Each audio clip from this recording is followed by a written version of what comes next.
Cora Carpenter's hand trembled around her wineglass as her father slid the retirement property brochure across the dinner table like a bill she was already expected to pay.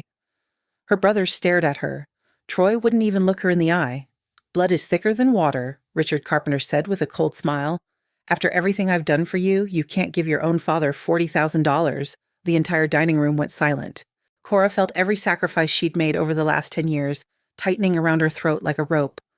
The mortgage payments, the medical bills, the endless rescues. Then, for the first time in her life, she looked directly at her father and said one word: "No." And somehow, the silence that followed felt far more dangerous than screaming. If you've ever loved people who only called when they needed something from you, this story will hit hard. Tell me in the comments what finally made you stop saying yes, and if emotional stories about betrayal, healing, and self-worth speak to you, stay with me until the end.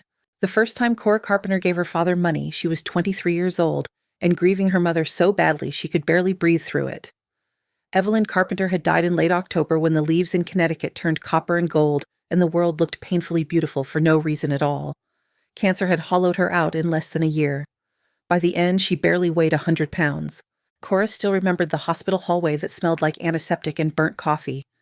The way her mother's hand trembled in hers. "Take care of yourself, too," Evelyn had whispered weakly. Cora had nodded back, then tears running silently down her face, but she never did. 3 weeks after the funeral, Richard Carpenter called her at work. She had just started her analyst position at a finance firm in Manhattan. She was sitting in a glass conference room trying to present quarterly numbers while secretly crying in the bathroom between meetings.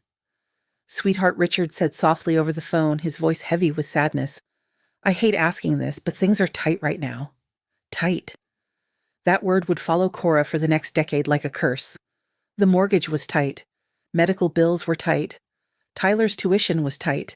Mason's business investment was tight.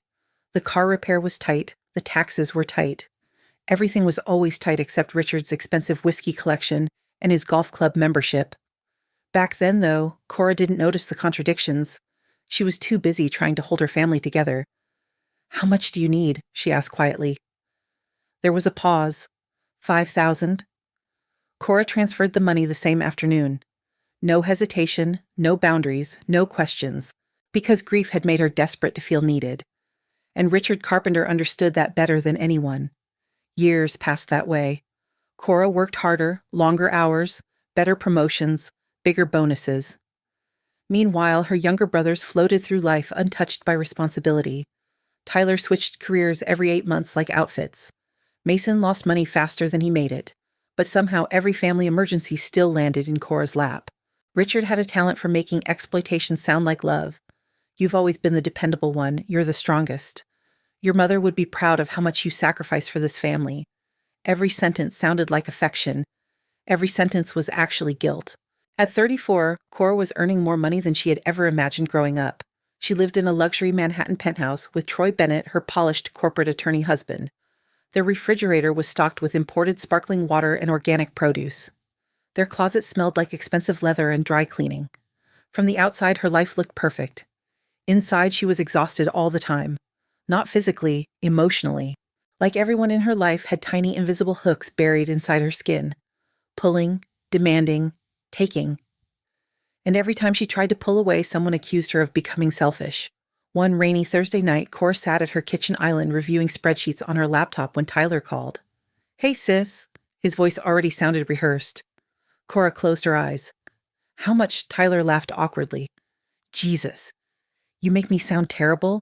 You only call when something's wrong." "That's not true." Silence. "Then my rent's late." "Of course it was." "How late?" "A couple months." Cora pinched the bridge of her nose. "Tyler, it's temporary, I swear. Everything in this family was temporary. Temporary help, temporary loan, temporary setback." Yet somehow Cora had spent over 10 years financially carrying people who never stood on their own feet. How much? $3,000. Cora stared at the rain sliding down the massive penthouse windows. She thought about the vacation she'd canceled because Richard needed medical support. The retirement account she paused contributing to after Mason's gambling debt. The overtime weekends. The anxiety medication hidden in her purse. The migraines. The insomnia. "Okay," she whispered finally. Tyler exhaled dramatically in relief. You're seriously the best. No, she wasn't the best. She was useful. There was a difference. Later that night, Troy came home from work smelling like cologne and Manhattan winter air. He loosened his tie while glancing at her laptop. You're working again. I had deadlines. You always have deadlines. She ignored the comment. Troy opened the refrigerator. Your dad called me earlier. Cora's stomach tightened immediately. What did he want? He's worried about you. A bitter laugh almost escaped her throat. Worried about me? He thinks you've been distant lately. Translation harder to control lately? Troy poured himself sparkling water. You know how your father is. He's old school. Family matters to him. Cora looked up slowly. Does family matter to them? She asked quietly. Troy frowned.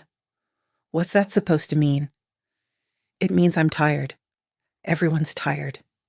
No, Cora said, voice cracking slightly. I'm tired in a way that sleep doesn't fix. For a second, Troy actually looked uncomfortable, but then he recovered quickly. You overthink everything. There it was. The sentence she hated most. Not, you've been caring too much. Not, you deserve help too. Not, this isn't fair. Just, you overthink everything. Cora looked back down at her laptop before he could see the hurt in her face. 2 weeks later, Richard invited everyone to dinner at his suburban Connecticut home, the same house where Cora grew up, the same house where Evelyn used to bake cinnamon bread on Sunday mornings while singing softly to old jazz records. Now the house felt different, colder somehow, like warmth itself had died there. Linda answered the door wearing white cashmere and a smile too bright to trust. There's my favorite girl, she said airily. Cora forced a polite smile. Inside, Mason was already drinking bourbon while Tyler scrolled through sports betting apps on his phone. Nobody asked Cora how she was doing. Nobody ever did. Dinner started pleasantly enough. Expensive wine, perfect steak, artificial laughter. Then Richard cleared his throat. There's actually something I wanted to discuss. Cora's pulse slowed instantly. That tone. She knew that tone. Richard slid a brochure across the table toward her. Luxury waterfront properties in Naples, Florida. I found the perfect retirement place. Mason grinned immediately. Dad deserves it. Tyler nodded. Absolutely. Cora stared at the glossy photos silently. Then Richard leaned back in his chair. I just need a little help with the down payment. There it was. The real reason for dinner, not family, not love. An invoice. How much? Cora asked carefully. 40,000.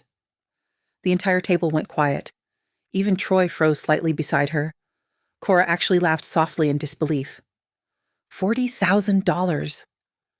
Richard's expression hardened almost immediately. It's an investment in family. No, Cora said quietly. It's a luxury vacation home. Linda shifted uncomfortably. Mason rolled his eyes. Tyler muttered, Here we go. Richard folded his hands together. After everything I've done for you? Cora felt something inside her snap. Not loudly, not dramatically, just quietly, like a rope pulled too tight for too many years. What exactly have you done for me? She asked. The table froze. Richard blinked. What did you say? Cora's chest rose unevenly. I paid your bills. I paid Tyler's rent. I paid Mason's debt. I emptied savings accounts every time this family demanded something from me. You're being disrespectful, Richard warned coldly. No, Cora whispered. I'm being honest. Then Richard delivered the sentence he always used when guilt stopped working. Blood is thicker than water. For years, those words controlled her. Tonight, they only made her tired. Cora looked directly at her father, then at Troy, then at every face around that table waiting for her surrender. And finally, she said the one word none of them expected. No. Silence swallowed the room whole, and for the first time in her life, Richard Carpenter had no immediate response. Nobody spoke for nearly 5 full seconds after Cora said no. The grandfather clock in Richard Carpenter's dining room ticked loudly against the silence. Tick, tick, tick. Cora could hear the blood rushing inside her ears. Mason was the first one to react. You've got to be kidding me, he scoffed, leaning back in his chair with a laugh sharp enough to cut glass. You make 6 figures in Manhattan and suddenly helping your own father is too much. Tyler shook his head dramatically. Unbelievable. Linda stared down into her wine glass like she wanted no part of the conversation anymore. But Troy? Troy still hadn't looked at her. That hurt worst of all. Richard finally leaned back slowly in his chair, his face unreadable now. "You're embarrassing yourself," he said quietly. The calmness in his voice chilled her more than yelling would have. For years, Richard had trained her to fear disappointing him. Not through violence. Through withdrawal, silence, coldness, disapproval, love that vanished the second she stopped being useful. Cora swallowed hard, but forced herself not to look away. "No," she said again, softer this time. "I'm done being treated like an ATM." Mason laughed outright. "Oh my God." "Listen to yourself," Tyler muttered under his breath. "Troy, you seriously let her talk like this?" There it was. Not even her own voice belonged entirely to her. Even her husband was expected to control her. Troy finally exhaled and set down his fork carefully. "Cora," he said in that smooth courtroom voice of his, "maybe this isn't the right way to handle the conversation." Handle the conversation. As if her father demanding $40,000 at dinner was perfectly reasonable. As if her reaction was the real problem. Cora turned toward him slowly. "You knew about this." Troy hesitated for half a second too long, and that tiny hesitation cracked something open inside her chest. "Cora, you knew." "It came up before dinner," he admitted carefully. "Your father was nervous about asking." A laugh escaped her throat before she could stop it. Not happy, not amused. Broken. "Of course he was nervous," she whispered, "because normal people don't ask their daughters for $40,000 over steak." Richard's face darkened instantly. "Watch your tone." "There it is," Cora said softly, almost to herself. "Every single time." Richard's jaw tightened. "I sacrificed everything for this family." "No," Cora replied, finally looking directly at him again. "Mom sacrificed everything." The room went dead silent. Even Tyler stopped moving. Richard's expression shifted immediately, not hurt, but angry.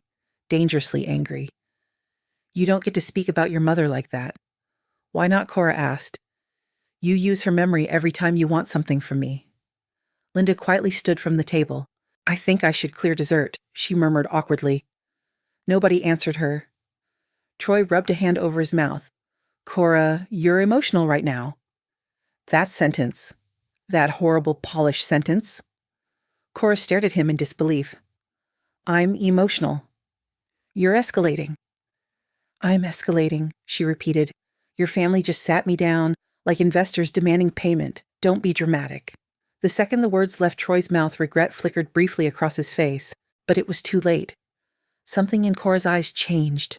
Not explosive, not hysterical. Worse. Quiet. Like a woman finally seeing the shape of her own cage. The drive back to Manhattan was suffocating. Rain hammered against the windshield while the city lights blurred across wet highways. Troy drove with both hands on the wheel, jaw tight. Cora sat silently in the passenger seat, staring out the window. Usually after family fights, she apologized first, even when she wasn't wrong. Especially when she wasn't wrong, but tonight something inside her refused to bend. "You embarrassed my father," Troy finally said. Cora turned slowly toward him. "Your first concern is your father-in-law being embarrassed. He's 70 years old. He's manipulative. That's your opinion." "No," she snapped quietly. "That's reality." Troy exhaled sharply. "You know what your problem is?" Cora laughed bitterly. "Please, tell me. You assume the worst about everyone lately." The words hit her harder than she expected, because part of her feared he was right. Maybe she was becoming cold. Maybe success had changed her. Maybe she really was selfish now. That was the problem with emotional manipulation. Even after years of exploitation, guilt still felt more natural than anger. Troy softened his voice slightly. "Your father loves you." Cora looked out at the rain again. "No," she whispered. "He loves access to me."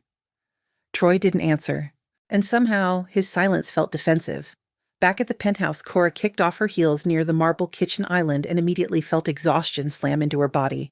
The apartment was beautiful in an expensive magazine cover kind of way. Floor-to-ceiling windows, soft gold lighting, modern art, imported furniture, everything curated, everything perfect, everything emotionally cold. Troy loosened his tie while walking toward the bar cart. "You want wine, I want honesty." That stopped him briefly. "What's that supposed to mean?" Cora folded her arms. How long have you known about the Florida house? Troy poured bourbon into a crystal glass carefully. A few weeks. Her stomach dropped. A few weeks.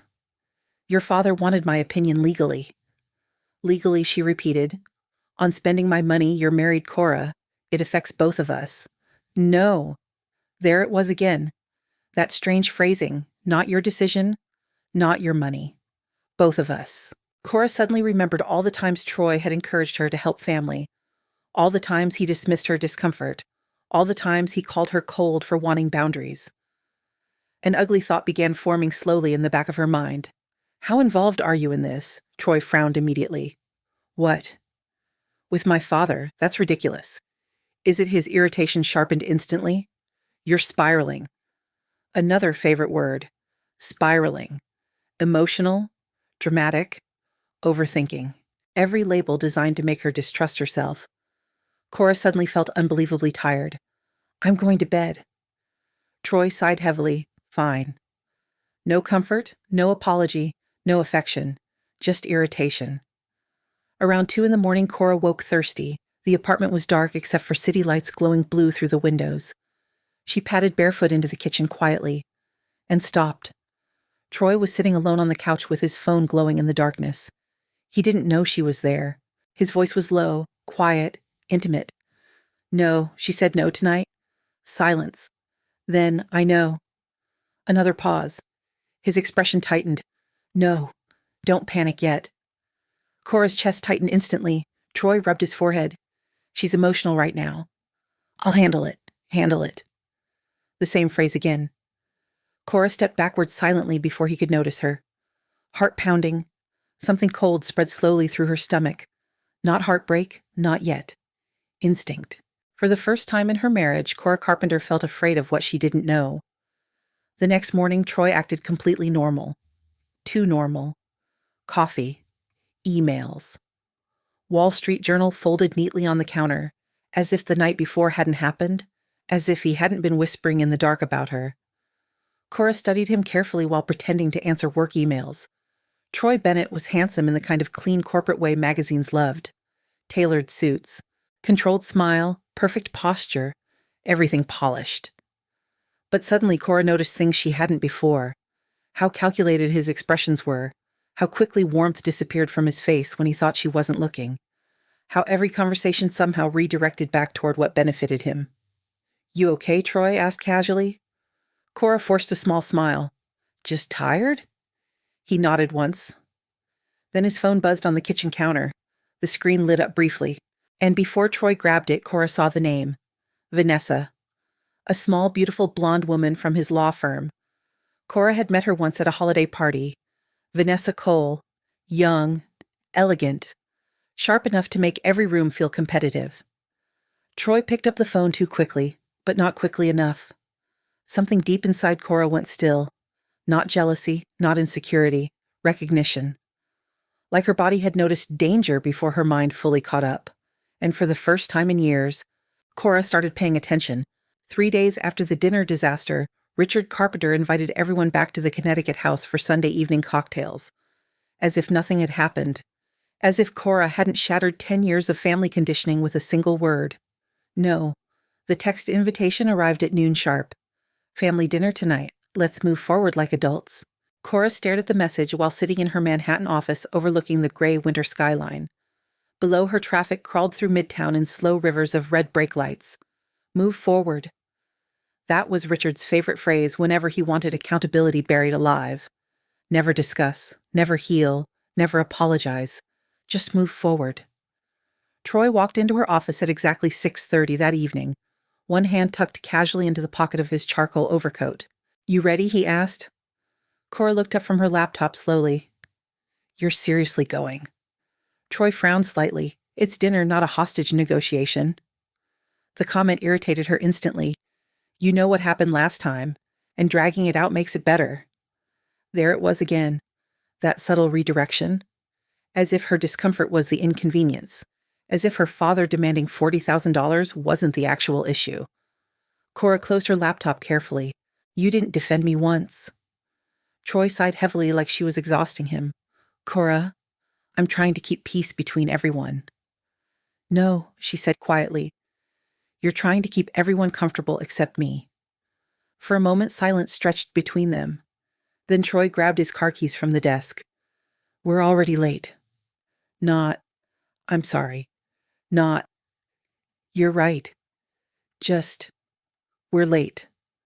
Something inside Cora felt colder every day. The Connecticut house glowed warmly against the snowy suburban street when they arrived. Christmas lights still wrapped around the porch columns, even though January had already begun. Richard loved appearances too much to take them down early. Inside, jazz music floated softly through the house. Linda greeted them with air kisses and fake warmth. There she is, she said brightly. Our Manhattan power couple. Cora forced a smile. The dining room smelled like rosemary chicken and expensive wine. Mason already had bourbon in his hand. Tyler sat slouched in his chair, scrolling through his phone. Richard stood near the fireplace looking perfectly composed in a navy cashmere sweater, as if he hadn't emotionally gutted his daughter 3 days earlier. Cora, he said smoothly, glad you came. She nodded once. That was all he got. Dinner began with tense politeness. Linda rambled about a charity auction. Mason talked loudly about cryptocurrency investments nobody cared about. Tyler complained about inflation despite still borrowing money monthly. Troy slipped effortlessly into conversation beside them, laughing, relaxed, comfortable.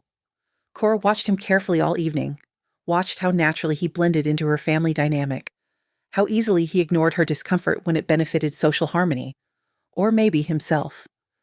That thought returned again, quiet but persistent, like a splinter buried under skin. Then Richard finally placed his wineglass down, so he said casually, Have you reconsidered the Florida property? There it was, straight to business. Cora felt heat rise slowly into her chest. No. Mason groaned dramatically. Jesus Christ. Tyler tossed his napkin down. You're really doing this. Doing what Cora asked calmly, acting like Dad's asking for a kidney. Richard folded his hands together patiently. Sweetheart, nobody's trying to take advantage of you. Cora almost laughed. The audacity was unbelievable. No, she said softly. Then why am I the only person at this table expected to pay for everything? Mason scoffed immediately. Because you actually have money. That's not an answer. Tyler leaned forward. You know what your problem is lately? You think success makes you too good for your family? The sentence landed exactly where they intended, right in the guilt, because Cora had spent her entire life terrified of becoming selfish. Richard noticed the hesitation in her face immediately. Predators always noticed weakness. You've changed since Manhattan, he said quietly. There it was. Disappointment. That subtle emotional punishment he'd used her entire life. You used to care about people. Cora stared at him in disbelief. I paid your bills for 10 years. And we appreciated it. No, she snapped suddenly. You expected it? The room froze. Linda slowly lowered her fork. Troy shifted uncomfortably beside her. Richard's expression hardened. You're becoming cruel. Cruel. Not exhausted. Not manipulated. Cruel. Cora felt something painful twist inside her chest, because part of her still wanted his approval, even now. Even after everything. That was the ugliest part of emotional abuse. Love and pain became tangled together until you couldn't separate them anymore. Richard leaned back slowly. Your mother would be heartbroken seeing this attitude. The words hit like a slap. Cora stopped breathing for a second. Across the table, Mason muttered softly, Dad. Even Tyler looked uncomfortable, but Richard continued calmly. She believed family came first.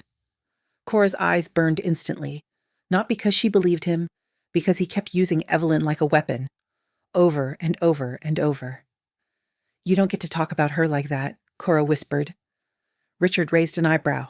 Why? Because I'm telling the truth. No, Cora said, voice shaking now, because Mom spent her whole life sacrificing for people who drained her dry.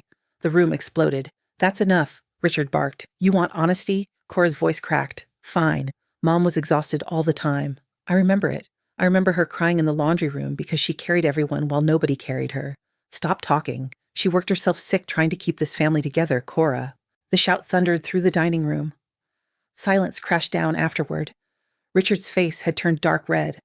Troy immediately touched Cora's arm. Take a breath. She jerked away from him instantly. Don't touch me." The words almost came out loud. Instead, she looked around the table slowly, at Mason, Tyler, Richard, Troy, and suddenly she saw it clearly. None of them were shocked she'd been carrying everyone. They were only angry she finally said it out loud. Linda stood awkwardly. "Maybe everyone's just emotional tonight?" "No," Cora interrupted quietly. "I'm finally honest tonight." Richard pointed toward her sharply. "You know what your problem is?" Cora laughed bitterly through tears. "Oh, I'm sure you're going to tell me. You think being successful gives you the right to disrespect your family?" "No," she whispered. "I think being your daughter shouldn't cost me my entire life." Nobody moved. Nobody spoke. And then Troy made the mistake that changed everything. He sighed. Actually sighed. Like she was difficult. "Cora," he said quietly, "you're making yourself the victim again. Again." The word shattered something final inside her. Cora turned slowly toward her husband. "Excuse me?" "You always do this," Troy said carefully. "You escalate until everyone's against you. Against her. As if she created this. As if she imagined years of manipulation." Cora stared at him like she'd never seen him before. Maybe she hadn't. "You think I'm the problem here?" Troy rubbed his forehead. "I think you're emotional and defensive. And you're unbelievable." Richard leaned back silently, now watching.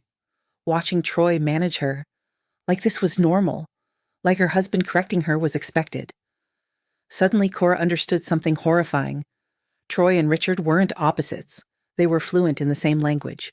Control, guilt, minimization. Cora pushed her chair back abruptly. "I'm leaving." Mason laughed sarcastically. "There she goes." Tyler muttered, "Drama queen." Richard didn't stop her. That hurt too. He simply picked up his wineglass again. Cold, controlled, punishing her with indifference. Troy stood halfway. "Cora, don't do this." She looked directly at him. "You stayed silent while they tore me apart. That's not fair." "No," she said quietly, tears finally falling now. "None of this is fair." Then she grabbed her coat and walked out into the freezing Connecticut rain alone. Behind her, nobody came after her immediately. And somehow, that hurt most of all. The rain soaked through Cora's coat within seconds. Cold water slid down the back of her neck as she walked blindly toward the driveway, breathing too fast, arms wrapped tightly around herself. Behind her, the front door finally opened. Cora Troy's voice echoed through the storm. She kept walking. Headlights from passing cars blurred across the wet suburban street, while her heels scraped unevenly against the pavement. "Cora, stop." His footsteps approached quickly. She turned around sharply. What she snapped. Troy froze for a second beneath the porch light rain, darkening his expensive coat. "You're overreacting?" Of course. Of course that was his first sentence, not, "Are you okay?" Not. They crossed a line. Not, "I'm sorry." Just, "You're overreacting." Cora actually laughed, a broken, exhausted sound. "My father emotionally blackmailed me in front of everyone," she said shakily. "Your response was to help him. That's not what happened." "Then what happened, Troy?" He rubbed rainwater from his forehead impatiently. "You attacked everyone all night. I defended myself. You humiliated your father." The words hit harder than they should have, because even now, even standing outside in the freezing rain with mascara running down her face, part of her still wanted someone to choose her. Just once. Instead, Troy looked irritated, embarrassed, like she was creating a scene that inconvenienced him. Cora stared at him for several long seconds. Then she whispered something she hadn't fully admitted to herself before. "You sound exactly like him." Troy's expression hardened instantly. "That's unfair." "No," she said quietly. "What's unfair is realizing my husband only supports me when I'm obedient." For the first time that night, anger flashed openly across Troy's face. You know what he snapped.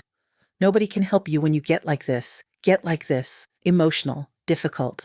Too sensitive." Cora felt the familiar instinct to apologize rise, automatically inside her chest. But this time, she swallowed it down. "No," she whispered. "I think people just hate when I stop making their lives easier." Troy stared at her silently.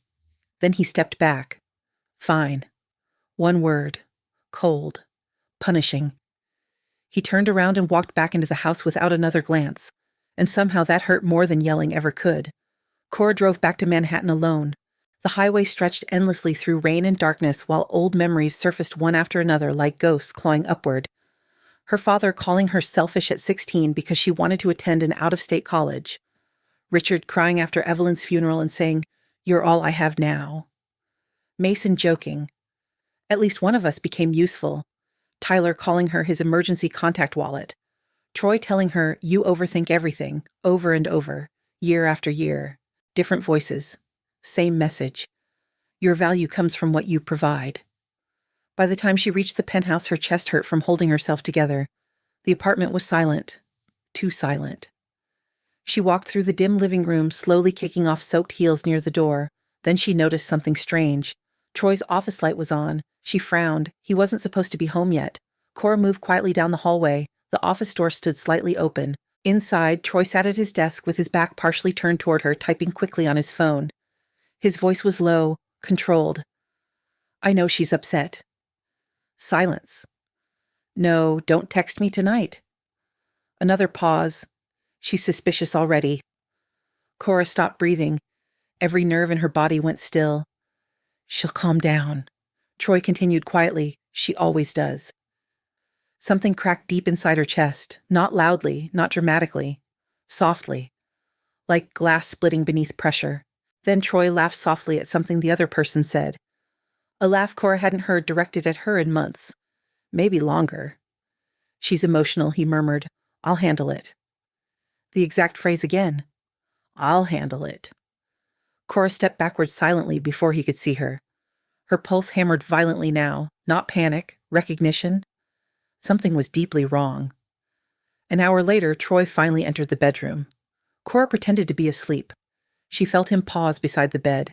Then his phone buzzed once quietly. The mattress shifted as he sat down. A few seconds later, the bathroom light flicked on. The shower started. Cora opened her eyes slowly. Her heart pounded so hard it almost hurt. Troy's phone sat face up on the nightstand, unlocked. For several seconds, she just stared at it. Don't do this. The thought came immediately. Good wives don't snoop. Good women trust their husbands. Good women don't invade privacy. But another voice answered this time. Good women also don't spend years being lied to. Cora grabbed the phone before she could stop herself. Her hands trembled instantly. The latest message glowed at the top of the screen. Vanessa. Her stomach dropped. Vanessa Cole. Did she believe you? Cora opened the thread slowly. And the world around her changed. There were hundreds of messages. Weeks' worth. Months, maybe. Photos. Late-night conversations. Hotel reservations. Inside jokes. Intimate language. Her chest tightened so violently she thought she might throw up. Troy. She's impossible after family dinners. Vanessa. Then leave her already. Troy. Not yet. Cora stopped breathing. Not yet. Her fingers shook harder as she scrolled. Vanessa. You said once the inheritance situation settles. Inheritance. Cora frowned through tears. Troy Richard says she'll cave eventually. She always does. Richard says. Richard knows about this. Cold nausea spread through her body. More messages. Vanessa. Honestly, I don't know how you tolerate her. Troy. You get used to managing emotional people. Managing. The same language again, like she wasn't his wife, like she was a problem to contain. Cora pressed a trembling hand against her mouth. Then she saw the message that truly shattered her. Troy Cora's useful financially. Once the property deal clears, everything changes. Useful financially. Not loving, not loyal. Useful. Tears blurred the screen instantly. Her marriage suddenly rearranged itself inside her memory like broken puzzle pieces finally locking together. The pressure to merge accounts quickly after marriage. Troy encouraging her to help family. His constant defense of Richard. The emotional dismissal, the secrecy, the manipulation. All of it connected. All of it. And somehow the worst part wasn't even the affair. It was the realization that the people closest to her had quietly built a life around exploiting her kindness. Together. The bathroom door opened suddenly. Cora jerked upright too late. Troy froze instantly. Water still dripped from his hair as his face drained of color. For one horrifying second, neither of them moved. Then his eyes dropped to the phone in her hands. Cora, don't. Her voice sounded unfamiliar even to herself. Sharp, small, destroyed. Troy moved carefully toward her. It's not what you think. Cora laughed through tears, a painful sound. Really, she whispered. Then tell me what part I misunderstood. Troy ran a frustrated hand through wet hair. You violated my privacy. The sentence hit her like emotional whiplash. Not, I'm sorry. Not, I made a mistake. Not, I hurt you. Just, you violated my privacy. Cora stared at him in disbelief. You're sleeping with another woman. It's complicated. No, she whispered. It's disgusting. Troy's jaw tightened immediately. You're emotional right now. There it was again. Always emotional, never betrayed, never devastated. Just emotional. Cora slowly climbed off the bed. For the first time in years, she looked directly at her husband without shrinking, and what she saw terrified her. Not because he looked monstrous, because he looked calm. Like he truly believed she would forgive him eventually, like everyone else always had. Then Cora quietly asked the question that changed everything. What inheritance? Troy's expression flickered, only for a second. But it was enough. And suddenly Cora understood something even worse than betrayal. There were secrets about her life that everyone knew except her. Troy's face changed the second Cora asked the question. What inheritance? Not guilt, not remorse, fear, real fear. And that terrified her more than the affair itself. The bedroom suddenly felt too small, too expensive, too carefully decorated for a marriage that now looked rotten underneath every polished surface. Troy recovered quickly, but not quickly enough. You shouldn't have gone through my phone, he said tightly. Cora stared at him in disbelief. You keep saying that like it's the crime here. You invaded my privacy. And you invaded my entire life. Her voice cracked sharply on the last word. Troy exhaled slowly, already shifting into his lawyer voice again. Calm, controlled, measured. Cora, you're spiraling. No, she snapped. I'm finally paying attention. The silence between them turned dangerous. Rain still tapped softly against the penthouse windows, while the city glowed cold and silver behind them. Troy stepped closer carefully. The inheritance situation isn't what you think. Then explain it. It's complicated. That's not an explanation. He rubbed his jaw with visible irritation now. There were legal discussions involving your mother's estate. Cora's stomach tightened instantly. My mother didn't have an estate. The words came automatically, because that was what Richard had always said. After Evelyn died, Richard handled everything. Every bank account, every document, every financial decision. Cora had been too devastated to question any of it. Too busy surviving grief. Troy looked away for half a second. And suddenly Cora knew. Her father lied. Oh my God, she whispered. Troy immediately stepped forward. Cora, you knew? It's not that simple. How long? His silence answered for him. Cora felt something icy spread through her chest. How long have you known my father hid money from me? No one hid money, don't. Her voice cut through the room like glass. Don't insult me by lying again. For the first time since she found the messages, Troy looked genuinely cornered. He loosened his grip on the towel around his neck and sat slowly on the edge of the bed. There was a trust he admitted quietly. The room tilted. Cora grabbed the dresser beside her instinctively. A what? A trust your mother established before she died. Every word hit like a hammer. No, that couldn't be right. Her mother had spent months terrified over medical bills. Cora remembered Evelyn crying quietly in hospital corridors over expenses. You're lying. I'm not. Then why would my mother create a trust while we were drowning financially? Troy hesitated. That hesitation told her there was more. Always more. Because your mother didn't trust your father with money, he said carefully. The sentence hollowed her out instantly. Cora sat down slowly in the armchair near the window because her knees suddenly felt weak. Outside, Manhattan glittered like another universe entirely. Her entire childhood rearranged itself violently inside her head. The fights about money, the tension between Evelyn and Richard, her mother secretly crying sometimes when she thought nobody noticed, the way Evelyn always hugged Cora longest, as if she was apologizing for something she couldn't fix. How much? Cora whispered. Troy looked uncomfortable. I don't know exact numbers. How much a few million in combined assets over time? The breath left her lungs. A few million. Cora actually laughed. Not because it was funny, because it was horrifying. Her father had spent years borrowing money from her, manipulating her, guilting her, while hiding assets connected to her mother. "Oh my God," she whispered again. Troy leaned forward quickly. "Listen to me carefully. Your father believed he was protecting the family." The family Cora's voice rose sharply. "He drained me financially for years." "You're exaggerating." That sentence. Even now, even after all this. Cora looked at him with raw disbelief. "You watched me work myself into panic attacks. You chose to help." "No," she said quietly. "I was conditioned to help."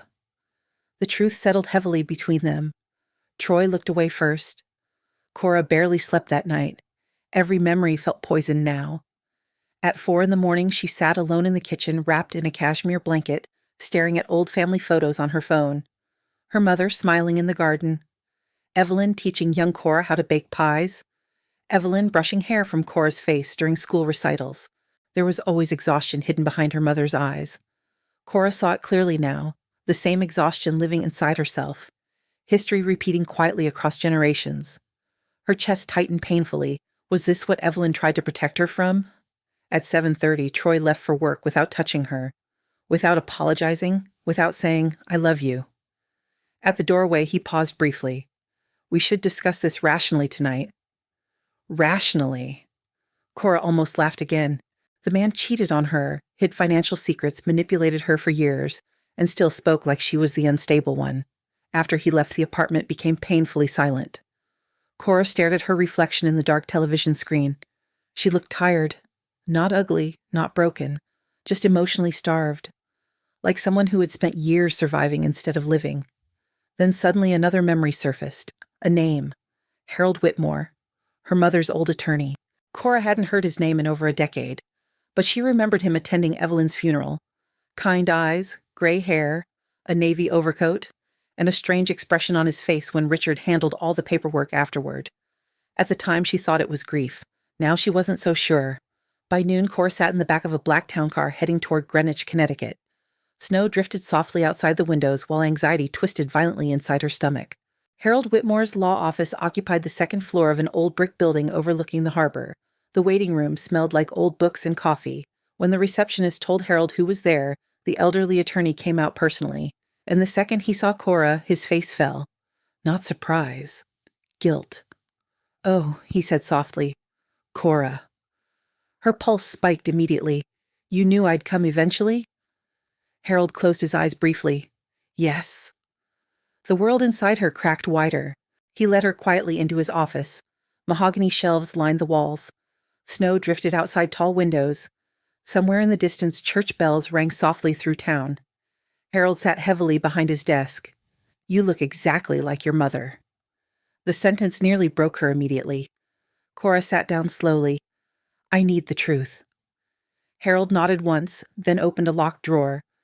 Inside sat a thick, cream-colored file labeled Evelyn Carpenter Trust. Cora stared at it like it might explode. She really created one. Yes. Why? Harold looked at her sadly. Because your mother was afraid. Those words landed harder than anything else. Afraid. Not irresponsible. Not reckless. Afraid. Of what? Harold hesitated carefully. Your father's spending. His impulsive behavior. His debts. Cora's stomach turned. No. She wanted to ensure you were protected financially. Tears filled Cora's eyes instantly. She knew Harold nodded slowly. Your mother understood far more than you realized. Cora looked down at the file with trembling hands. 10 years. 10 years of exhaustion. 10 years believing she had to save everyone. 10 years draining herself dry while sitting on hidden assets she never even knew existed. Why didn't anyone tell me? Harold's expression darkened painfully. Because after Evelyn died, your father petitioned aggressively for control over several trust-related structures while you were emotionally vulnerable. Emotionally vulnerable. Even her grief had been used against her. Cora pressed a shaking hand against her mouth. Then Harold said the sentence that changed everything. There's something else you need to know. Cora looked up slowly. Harold's eyes filled with hesitation. Some account authorizations connected to the trust? He paused. Contain your husband's signature. Everything inside her went cold. For several seconds, Cora couldn't hear anything except the sound of her own heartbeat. Some account authorizations connected to the trust contain your husband's signature. The sentence echoed through Harold Whitmore's office like a gunshot. No, she whispered automatically. Harold's expression didn't change. Not defensive, not dramatic, just tired. Like a man who had spent years carrying information too heavy to hold comfortably. Cora stared at the thick trust file on his desk. Pages, documents, signatures, an entire hidden reality quietly existing underneath her life. And somehow everyone knew except her, when she asked weakly. Harold adjusted his glasses slowly. The first authorization appeared about 4 years ago. 4 years. 4 years. Cora pressed trembling fingers against her temple. That was shortly after she married Troy. Shortly after they merged finances. Shortly after Richard suddenly stopped panicking publicly about money. Her stomach turned violently. What kind of authorizations? Transfers? Asset management permissions? Legal communications? Cora's voice cracked. You're telling me my husband had access to my mother's trust before I even knew it existed? Harold hesitated carefully. Yes. The room blurred for a second. Cora stood abruptly and walked toward the office window because she suddenly couldn't breathe sitting down. Snow drifted softly over Greenwich Harbor outside. People walked peacefully down the street carrying coffee cups and shopping bags, while her entire life collapsed in silence. How was that even legal? Harold sighed heavily.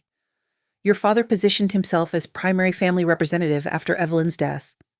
When you married Troy, certain permissions were extended under marital financial coordination. Without telling me, you signed several bundled financial documents over the years. Cora closed her eyes. Of course she did. Troy handled everything.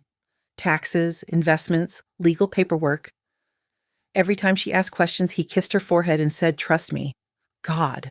The humiliation burned almost worse than the betrayal. She had built a career analyzing risk for multinational corporations. Yet somehow she never audited her own marriage. Harold's voice softened. Cora, none of this was your fault. But it felt like her fault. Every ignored instinct, every uncomfortable feeling she explained away, every red flag she painted gold because she wanted love to be real.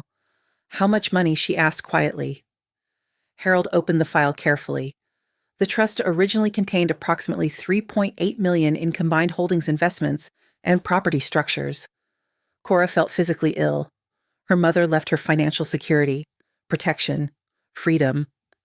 And instead she spent 10 years killing herself trying to earn love from people already exploiting her. Current estimated remaining valuation is closer to 1.9. Cora turned around sharply. What? Harold's face darkened. There were substantial withdrawals over time. The room went silent. Substantial, Cora repeated faintly. Harold slid several documents toward her carefully. Transfer records, property liquidations, asset restructuring. Cora recognized Troy's signature instantly. Elegant, controlled, precise. Just like him. Her chest tightened so painfully she thought she might actually collapse. How much did they take? Harold hesitated. We don't know entirely yet. Not you. Meaning even Harold suspected wrongdoing. Cora looked down at the paperwork again. Her father's name. Troy's name. Repeated together over and over, like business partners. And suddenly another horrifying realization surfaced. Troy didn't just tolerate Richard. He benefited from him. By the time Cora left Harold's office, the snow had turned heavier. She sat alone in the back of the town car, gripping copies of trust documents so tightly the edges bent beneath her fingers. Her phone buzzed repeatedly inside her purse. Troy? Again? Again? Again? She ignored every call, then finally a text appeared. We need to discuss this calmly. Calmly. Always calmly. As if calmness erased betrayal. As if polished voices made cruelty respectable. Another text followed immediately. You're making assumptions. Cora stared at the screen coldly. Then another. Richard is worried about you. That almost made her laugh. Her father wasn't worried about her. He was worried about losing control. For the first time in years, Cora stopped feeling guilty and started feeling angry. Real anger. The kind buried underneath years of forced politeness. That evening, Cora didn't go home. Instead, she checked into a luxury hotel overlooking Central Park under her maiden name. The woman at the front desk smiled warmly while handing over the key card.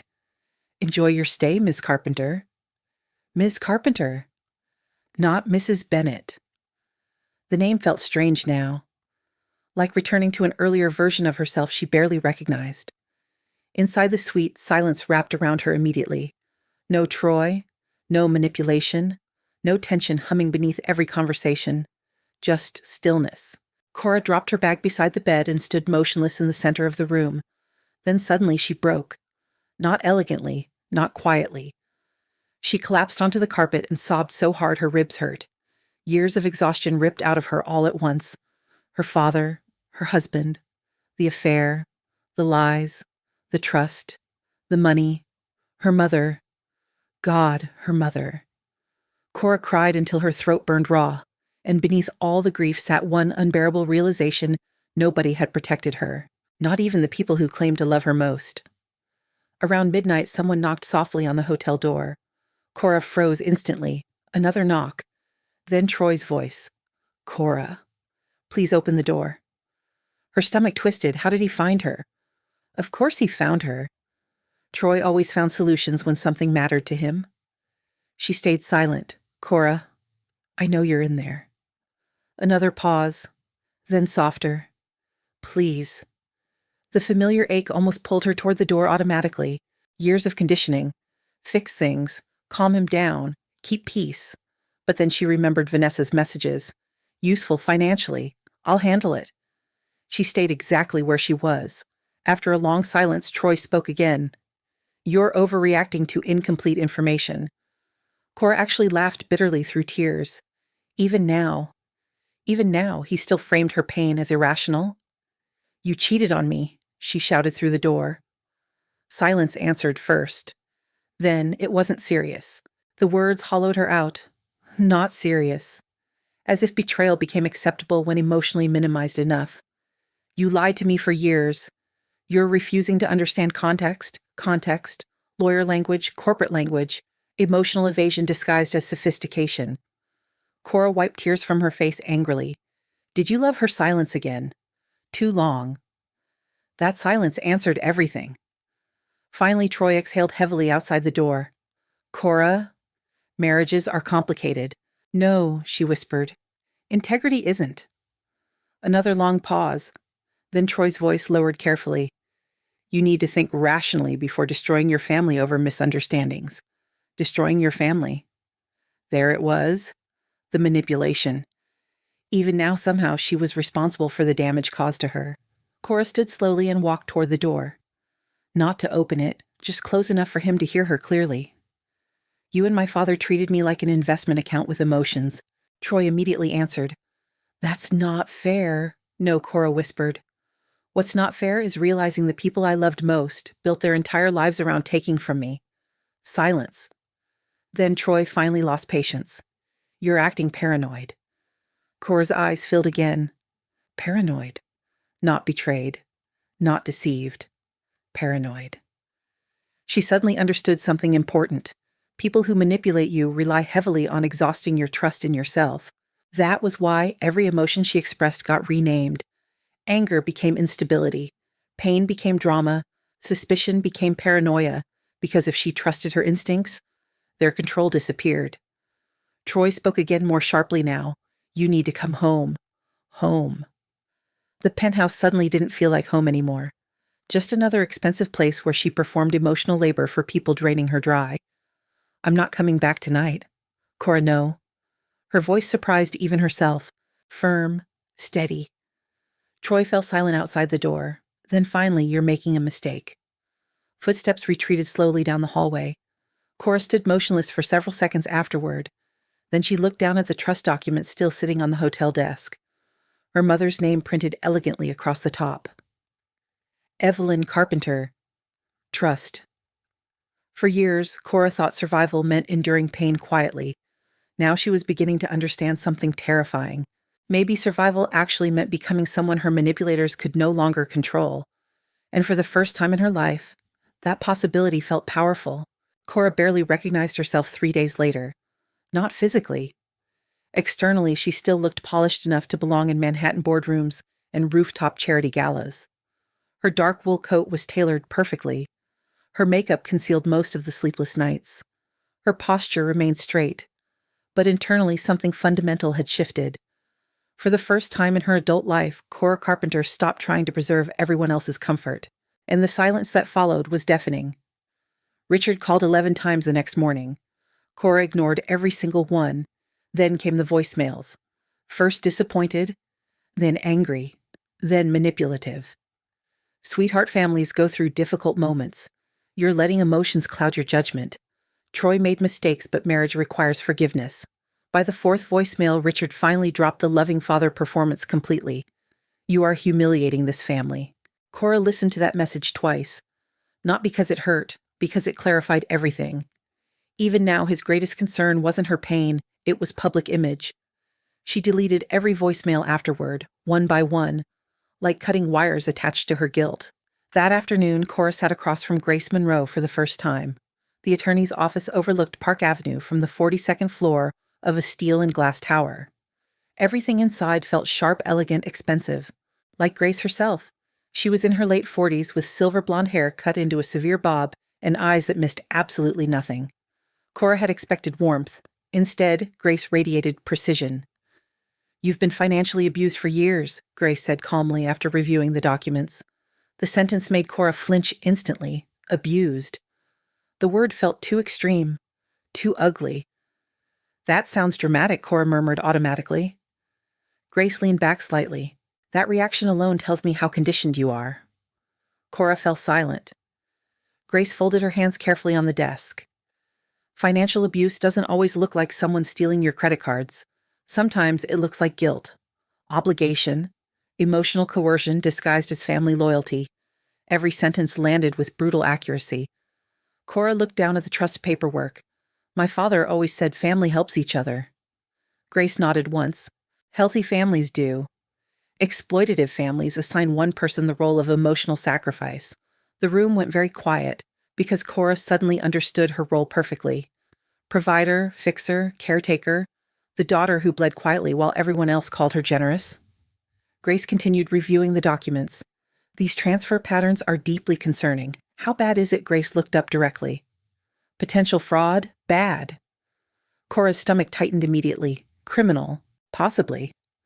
The word echoed heavily in the room. Cora thought about Richard grilling steaks in his suburban kitchen while quoting family loyalty. Thought about Troy straightening his cufflinks before corporate dinners. Neither of them looked criminal. That was the terrifying part. Manipulative people rarely looked dangerous. They looked respectable. Grace opened another folder. I also reviewed several authorization signatures. Cora's throat tightened. Troy? Yes. The confirmation still hurt every time. Grace slid papers toward her. Some signatures appear inconsistent. Cora studied them carefully. At first glance they looked normal, then she noticed it. Tiny differences. Letter spacing. Stroke pressure. Subtle inconsistencies. You think they forged signatures? Grace's expression remained calm.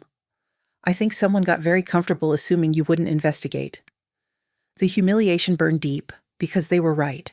She hadn't investigated. She trusted them. Grace softened slightly for the first time. Cora, intelligent women get manipulated every day, especially empathetic ones. That sentence nearly shattered her, because nobody had ever framed her kindness as something valuable before, only useful. By evening, Manhattan glittered beneath freezing rain while Cora sat alone inside a black SUV outside Troy's office building. Grace had hired a private investigator that morning. Cora hated how quickly her life now resembled legal thrillers rich people pretended only happened to other families. At 7:12 p.m. Troy exited the building, and he wasn't alone. Vanessa Cole walked beside him in a fitted red coat and black heels, laughing softly at something he said. Cora's chest tightened painfully despite everything. Troy looked different with Vanessa, lighter, relaxed. Like the emotional exhaustion he carried around Cora mysteriously vanished around someone easier, someone who demanded less humanity from him. The investigator in the front seat spoke quietly. They've met 3 times this week. Cora nodded silently. Her fingers trembled anyway.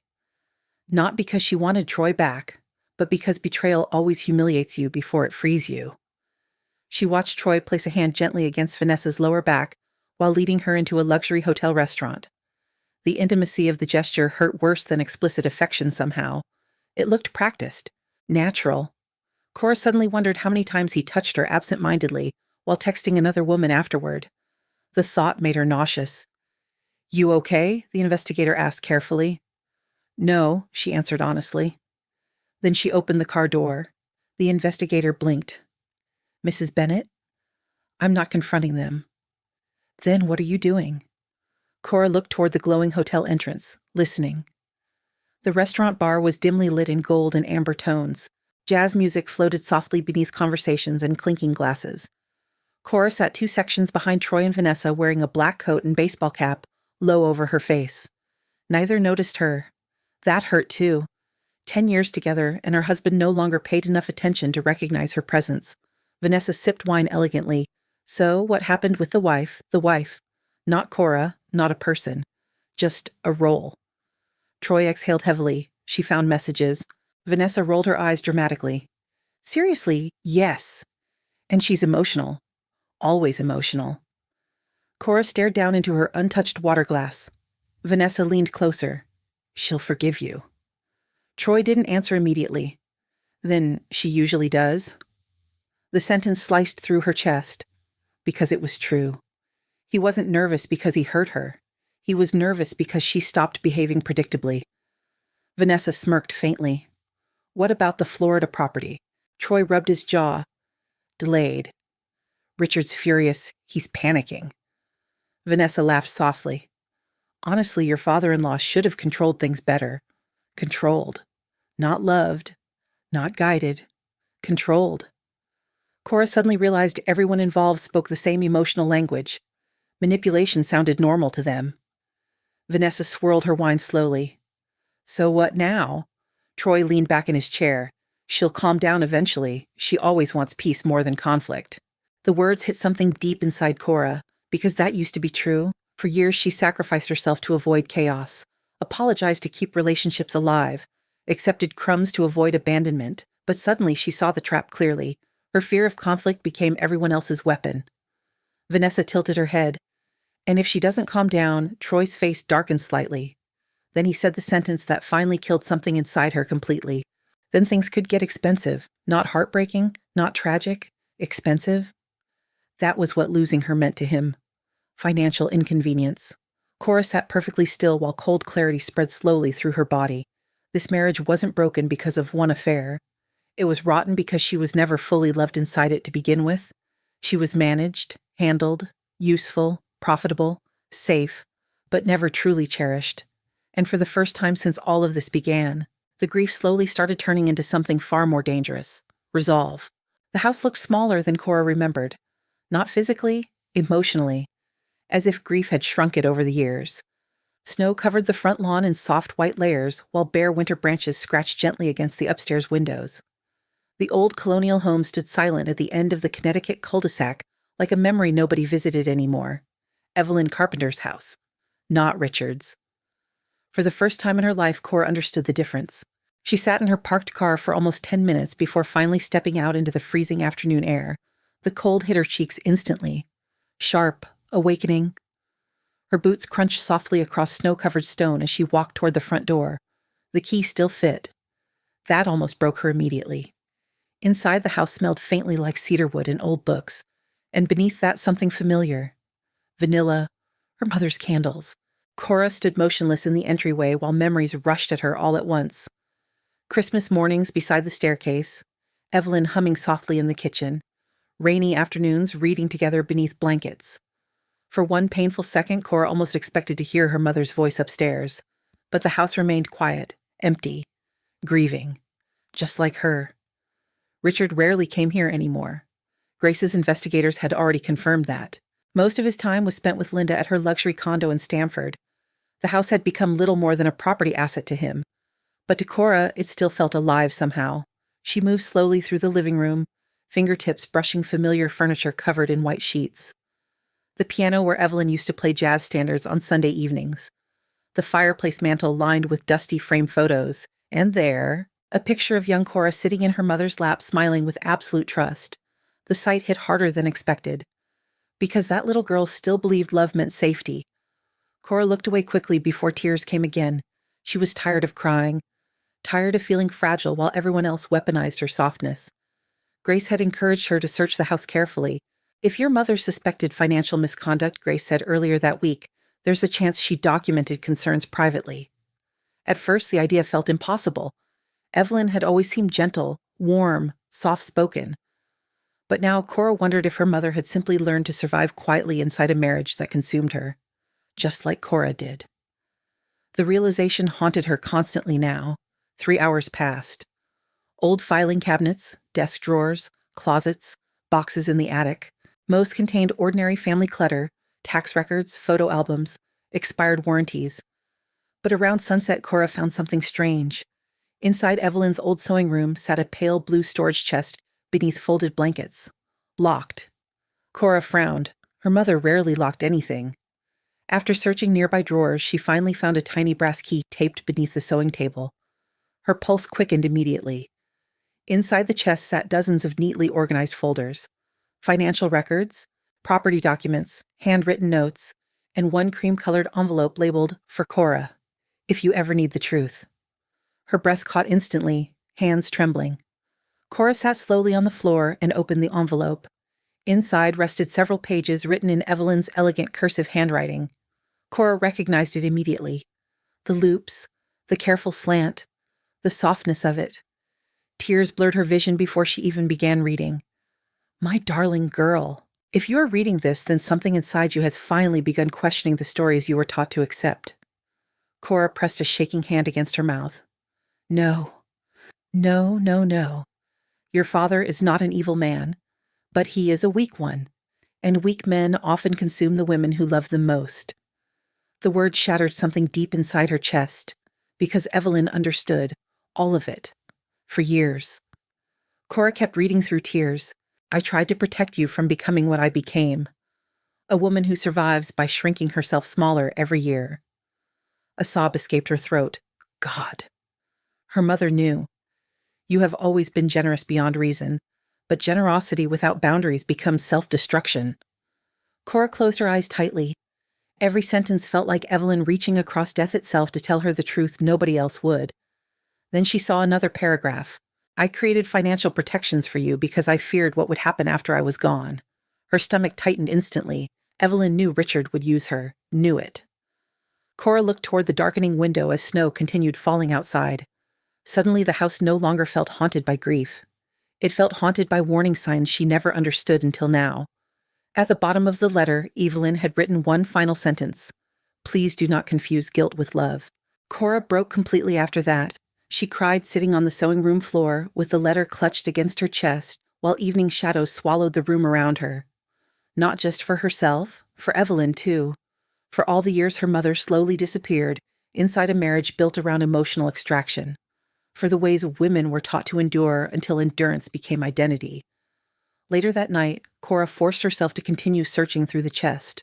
Inside another folder labeled property structures, she found legal maps and ownership percentages tied to the house. Her eyes scanned the paperwork rapidly, then stopped. No way. According to the trust documents, Evelyn had transferred majority ownership of the house to Cora years before her death, not Richard. Cora reread the page twice, then a third time. Her father didn't own the house outright. She did. At least mostly. Suddenly dozens of things made horrifying sense. Richard's panic over the Florida property, the pressure, the emotional manipulation. He needed access to assets he legally couldn't fully control, and Troy knew. The betrayal wrapped tighter around her lungs again. Her own husband helped manage documents connected to property that belonged partly to her. Without telling her, without informing her, without respecting her enough to let her choose. Rage flickered through her for the first time cleanly now. Not panic, not sadness. Rage. Cold and focused. Then her phone buzzed suddenly. Unknown number? Cora answered cautiously. Hello, Ms. Carpenter. Yes. This is Daniel Reeves from Reeves and Holloway Title Services. Her pulse slowed instantly. I'm sorry, who we're confirming attendance for tomorrow's property authorization meeting regarding the Carpenter residence. Cora froze. What meeting? A pause. The ownership transition and sale authorization. The room went silent. Sale. Richard was trying to sell the house. Without telling her, without permission. Daniel continued carefully. Your husband indicated all family parties were aligned. Of course he did. Of course Troy handled things behind her back, assuming she'd eventually comply like always. Cora stared down at Evelyn's handwritten letter still sitting in her lap. Please do not confuse guilt with love. Something hardened quietly inside her. No, Cora said calmly into the phone. We are absolutely not aligned. Silence. Then Miss Carpenter Cora stood slowly in the center of her mother's sewing room, while snow fell heavily beyond the windows. And for the first time in years, she no longer felt emotionally trapped. She felt dangerous. I'll be attending tomorrow, she said softly. Then she hung up. The title office smelled like expensive coffee and quiet corruption. Cora noticed that immediately. Everything about Reeves and Holloway Title Services was designed to feel reassuring: soft beige walls, polished marble floors, abstract art hanging beside framed legal certifications. Wealthy people trusted places like this because they looked calm, because real betrayal rarely happened in dark alleys. It happened in conference rooms, at polished tables, between people smiling professionally while stealing from you. Cora stepped out of the elevator wearing a fitted black coat and cream silk blouse, her heels echoing sharply across the marble floor. Grace Monroe walked beside her carrying a leather folder thick enough to destroy lives. For the first time in weeks, Cora didn't feel fragile. She felt focused. At the end of the hallway, Richard Carpenter stood talking to a real estate broker with the relaxed confidence of a man who believed everything was already handled. Mason leaned against the wall, scrolling through his phone. Tyler sipped espresso lazily, and Troy stood near the conference room entrance adjusting his cufflinks. The second he saw Cora, his expression changed. Shock first, then calculation, then concern carefully arranged across his face like makeup. Cora. His voice softened instantly, too instantly, like muscle memory. Richard turned sharply. For one brief second, genuine panic flashed across his face when he noticed Grace beside her. Then it disappeared beneath practiced charm. Sweetheart, he said warmly, stepping forward. I'm glad you came. Cora almost admired the performance. Almost. You didn't mention you were selling my mother's house, she replied calmly. The hallway went still. Richard laughed lightly. Nobody's selling anything today. We're just discussing options. Grace opened her folder without looking up. That's interesting, she said coolly, because the drafted transfer documents prepared by this office describe a finalized ownership transition. The broker beside Richard visibly stiffened. Troy immediately stepped in smoothly. Maybe we should all sit down and avoid unnecessary hostility. Hostility. Another word manipulative people used when accountability entered the room. Grace smiled faintly. Oh, I'm just getting started. Inside the conference room, tension coated the air so heavily it felt difficult to breathe. The long glass table reflected everyone's expressions back at them in cold, distorted fragments. Richard sat at the head automatically. Of course he did. Men like him always positioned themselves where power looked natural. Cora sat beside Grace. Across from them, Troy quietly loosened his tie once. Tiny gesture. But she noticed now. She'd noticed everything now. The title attorney entered carrying files nervously. Good morning, everyone. Nobody answered. He cleared his throat awkwardly before sitting down. As discussed previously, today's meeting concerns authorization for the Carpenter residence restructuring and potential market preparation. Potential market preparation. Such clean language for attempted theft. Grace folded her hands neatly. Before we proceed, I'd like clarification regarding ownership percentages. The attorney blinked. Richard immediately interrupted. The property remains within family holdings. Grace looked directly at him. That wasn't my question. The room tightened instantly. The attorney shuffled papers nervously. Well, according to trust-adjusted structures? Exactly, Grace interrupted smoothly. Trust-adjusted structures. Richard's jaw hardened. Mason finally spoke up. What exactly is the problem here? Grace turned toward him calmly. The problem is that your sister appears to hold majority controlling interest in this property. Silence exploded across the table. Tyler actually laughed once in disbelief, what Richard's face lost color for half a second. Only half. Then he recovered. There's been confusion regarding old paperwork. No, Grace replied coolly. There's been concealment. Troy leaned forward immediately. Grace, inflammatory accusations aren't productive. Cora looked at him slowly, still protecting them, still managing her. Grace slid several documents across the table. Interesting word choice coming from someone whose signature appears repeatedly on unauthorized trust-related transfers. That landed like a bomb. The attorney at the far end of the table visibly paled. Troy's expression finally cracked. Only briefly, but Cora saw it. Fear. Real fear. Richard straightened sharply in his chair. This is absurd. Grace remained perfectly calm. Forgery investigations tend to become uncomfortable, yes. Mason looked between them, confused now. Dad? What is she talking about? Richard ignored him completely. Instead, he focused entirely on Cora. Emotional redirection. Classic. Sweetheart, he said softly, you're letting outsiders manipulate you against your family. There it was again. Family, always family, never honesty, never responsibility. Cora stared at him across the glass table and suddenly saw him clearly. Not as a giant, not as an authority figure, just an aging man terrified of losing control. You stole from me, she said quietly. Richard's eyes flashed. I protected this family. No, Cora replied. You protected yourself. The silence afterward felt electric. Tyler looked genuinely unsettled now. Dad? Is any of this true? Richard slammed a hand lightly against the table. Your sister is emotional and confused. Emotional. Even now. Even here. Cora almost smiled, because for the first time the word no longer worked on her. Grace opened another folder carefully. We also have evidence of multiple undocumented withdrawals tied to trust-linked assets over approximately 10 years. Mason turned pale. How much money are we talking about? Nobody answered immediately. Then Grace spoke calmly. Approximately $1.9 million remains unaccounted for. The room exploded. What? Tyler shouted. Mason stood abruptly. Dad, Richard pointed toward Grace furiously. She's twisting financial structures you idiots don't understand. But the panic was visible now. Sweat at his temples, tightness around his mouth, cracks in the performance. Troy suddenly spoke carefully. We should pause this meeting. No, Cora said calmly. Everyone looked at her, and for the first time in years, nobody interrupted. Nobody corrected her. Nobody minimized her. Cora looked directly at Troy. You knew. His jaw tightened. It's more complicated than that. You watched me empty my savings helping my father while knowing about the trust. Cora, you let me believe I had nothing. The pain in her voice finally surfaced then. Not rage, grief. Deep, devastating grief. I worked myself into panic attacks, she whispered. I skipped vacations. I delayed having children because I thought we couldn't afford security. Troy looked away. That hurt more than denial, because guilty people avoided eye contact once truth became undeniable. Richard tried again. Sweetheart, everything we did was for the family. Cora turned toward him slowly.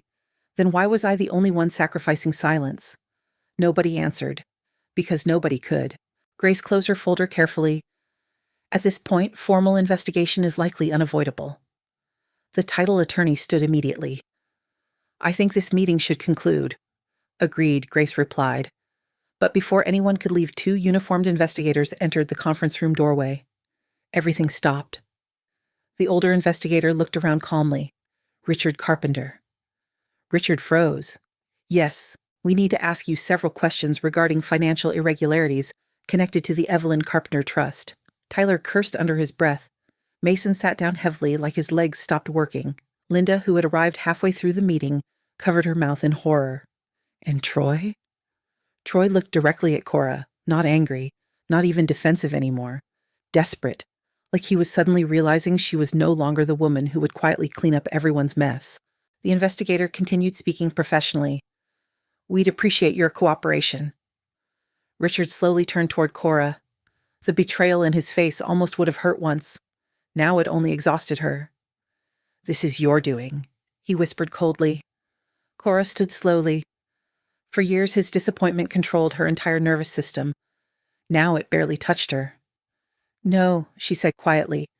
This is the consequence of yours. Then she picked up her coat calmly and walked out of the conference room beside Grace Monroe without looking back. For the first time in her life, she wasn't the woman left behind trembling at the table. She was the woman walking away from it. The silence started 3 days later. Not peaceful silence. Punishment silence. Richard Carpenter stopped calling completely. No voicemails, no guilt, no emotional speeches about family, nothing. And somehow that hurt more than his anger ever had. Cora sat alone in Evelyn's kitchen one snowy morning, staring at her phone while coffee turned cold beside her untouched. For years, Richard's voice had been constant in her life. Requests, criticism, advice, pressure. Now there was only absence. And absence had a strange way of revealing the truth. If someone only speaks to you when they can control you, their silence is not grief. It's strategy. Still, part of her kept checking her phone anyway. Trauma bonds were ugly like that. Even after everything, some wounded part of her still waited for her father to become the man she needed him to be. Grace warned her this would happen. Manipulative people often weaponize withdrawal once direct control fails. At the time, Cora nodded professionally. Now she understood emotionally. Those were two very different things. The fallout spread through the family quickly. Tyler called first, not to apologize, to panic. "This whole investigation thing is getting out of control," he snapped over speakerphone.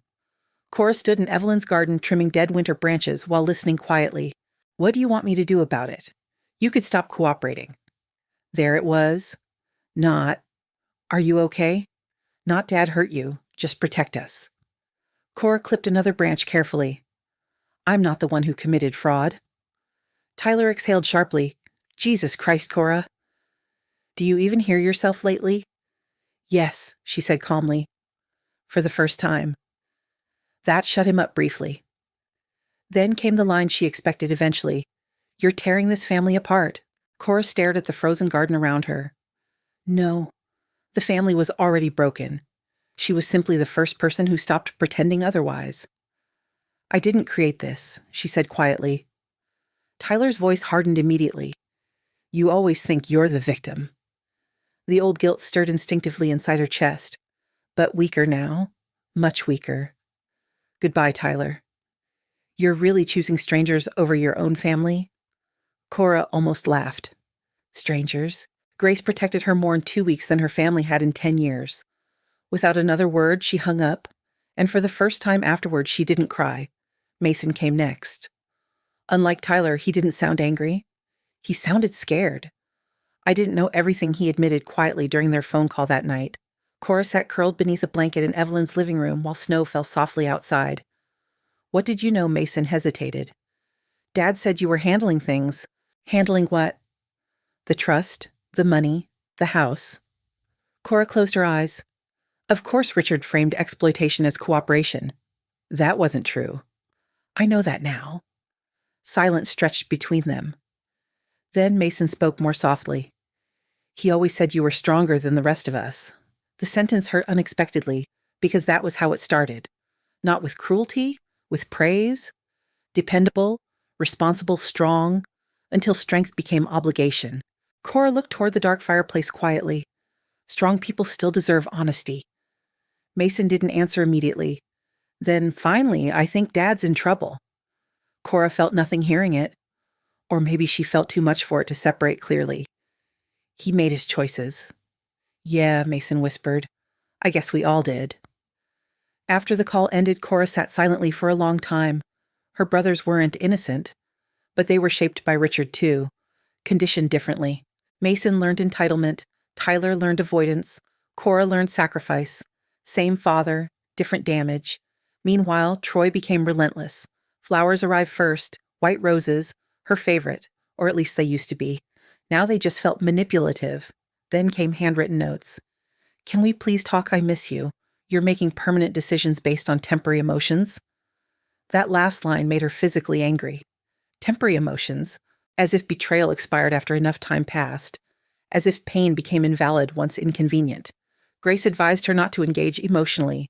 He's trying to regain narrative control, again with that word, control. Now that she saw it clearly, she noticed it everywhere. In Troy's calm tone, in Richard's guilt, in the way everyone panicked only after she stopped complying. Nobody cared when she was suffering quietly. They only cared when she became difficult to manage. A week later, Cora officially filed for divorce. The papers felt strangely light in her hands. After everything they represented, she expected them to feel heavier. Instead, they felt like oxygen. Grace sat across from her inside the law office conference room. You're certain Cora thought about the question carefully. Then she remembered Troy laughing with Vanessa. Useful financially. I'll handle her. You're emotional, you're paranoid, you're overreacting. And suddenly the answer became easy. Yes. Grace nodded once, then slid another document toward her. Emergency financial separation orders. Cora signed every page calmly. No shaking hands this time, no tears, just clarity. That night Troy appeared at Evelyn's house unannounced. Cora saw his black Mercedes through the living room window around 11 p.m. Snow fell heavily outside while his headlights cut across the driveway. Her stomach tightened instantly, not from love, from instinct, a predator returning to familiar territory. The doorbell rang once, then again. Finally, Cora opened the door halfway. Troy stood there looking exhausted, dark circles beneath his eyes. Tie loosened, snow melting into his coat shoulders. For a brief second, he almost looked human again. Then he spoke. You filed? Not. How are you? Not. I'm sorry. Just, you filed. Yes. He laughed once softly in disbelief. You're serious? Cora folded her arms against the cold air. You cheated on me. It wasn't that simple. There's that phrase again. Troy stepped closer carefully. Cora, please, don't destroy our lives over this. Our lives. Interesting wording. Not our marriage, not our love. Our lives, their lifestyle, their image, their finances. Cora studied him quietly. You know what hurts most? Troy's expression softened slightly. Tell me, you still sound more concerned about consequences than pain. Something flickered across his face then. Guilt, maybe. Or annoyance at being understood too clearly. I made mistakes. Mistakes happen once. The words landed hard between them. Snow drifted silently around the porch light. Troy lowered his voice carefully. Vanessa didn't matter. Cora laughed bitterly. That's supposed to comfort me. You're twisting everything. No, she whispered. I'm finally seeing it correctly. Troy rubbed his forehead. You've changed? For years that sentence would have devastated her. Tonight it almost sounded beautiful. Yes, she said softly. I finally did. Silence stretched between them painfully. Then Troy tried one final time. I love you. The words hung in frozen air between them. Once hearing them would have healed her instantly. Now they sounded hollow, like something memorized instead of felt. Cora looked directly into his eyes and realized something devastating. Troy probably believed he loved her, in the only way selfish people know how, possessively, conveniently, conditionally, but not sacrificially, not truthfully, not enough. You loved what I provided, she said quietly, not who I was. Troy's face tightened. That's not fair. No, Cora whispered. None of this was. Then she gently closed the door, not violently, not dramatically, just finally. And on the other side of that door, for the first time in years, Cora Carpenter felt something unfamiliar settling slowly into her chest. Peace. The call came at 2:17 in the morning. Cora woke slowly to the vibration of her phone against the nightstand beside Evelyn's bed. For one disoriented second, she forgot where she was. Then reality settled back over her like cold water. The divorce, the investigation, Troy, Richard, everything. She grabbed the phone groggily. Unknown number? Normally, she would have ignored it. Something told her not to. Hello? Heavy breathing answered first. Then Troy's voice. Cora. Immediately she sat upright. Something was wrong. Not emotionally wrong. Structurally wrong. Like a building beginning to collapse. Troy, he sounded drunk. Not sloppy, but unraveling. You were right. The words startled her into silence. Outside snow drifted softly across the dark Connecticut yard, while wind rattled old tree branches against the windows. What happened? Troy laughed weakly. A broken sound she'd never heard from him before. My firm suspended me tonight. Cora closed her eyes slowly. So it had started. The consequences. Not the emotional ones, the real ones. Career, money, status. Men like Troy survived on perception more than morality, and perception was finally cracking. They opened a formal internal investigation, he continued quietly. Compliance ethics review, financial misconduct, all of it. His voice sounded hollow now, like someone watching his own life burn down in slow motion. Cora said nothing. Part of her still wanted to comfort him automatically. Years of conditioning didn't disappear overnight, but another part of her, the stronger part, now understood something important. Empathy should never require self-destruction. I lost Vanessa too, Troy said suddenly. That almost made her laugh, not because it was funny, because it was predictable. Did you think she'd stay once things got difficult? Silence. Then quietly, no. For a moment, neither spoke. The distance between them felt enormous now. Not physical distance, moral distance, emotional distance, like they no longer belonged to the same reality. Finally, Troy whispered, I think I ruined my life. The sentence hung heavily in the dark. Cora stared toward the ceiling quietly. No, she said softly. You ruined mine first. The silence afterward felt deserved. The next evening, Troy showed up at the house again. This time, he looked worse. No polished corporate perfection. No carefully controlled charm. His beard had started growing unevenly. His eyes were bloodshot. His expensive wool coat hung carelessly open against the cold. For the first time since she met him, Troy Bennett looked afraid. Cora opened the door cautiously, but didn't invite him inside. Snow covered the porch railings behind him while freezing wind swept through the trees. I just want to talk. That's usually what people say right before manipulating someone. The words landed visibly. Troy flinched slightly. Good. He should finally understand what discomfort felt like. I deserve that, he admitted quietly. The honesty surprised her enough to remain silent. Troy looked exhausted. Not theatrically exhausted. Not manipulative exhausted. Actually broken. And somehow that made this harder. Because monsters would have been easier to hate. Instead, Troy was just selfish. Weak, cowardly, human. I haven't slept properly in weeks, he said. Cora folded her arms. That's unfortunate. He almost smiled sadly at that. You really changed. No, she replied quietly. I stopped shrinking. The sentence settled between them. Troy looked down briefly, then finally said the thing she'd been waiting for all along. Richard manipulated me too. Cora's expression hardened instantly. No. It's true. No, she repeated colder this time. You don't get to stand here and turn yourself into another victim. Troy rubbed a trembling hand over his face. You think I don't know what I did?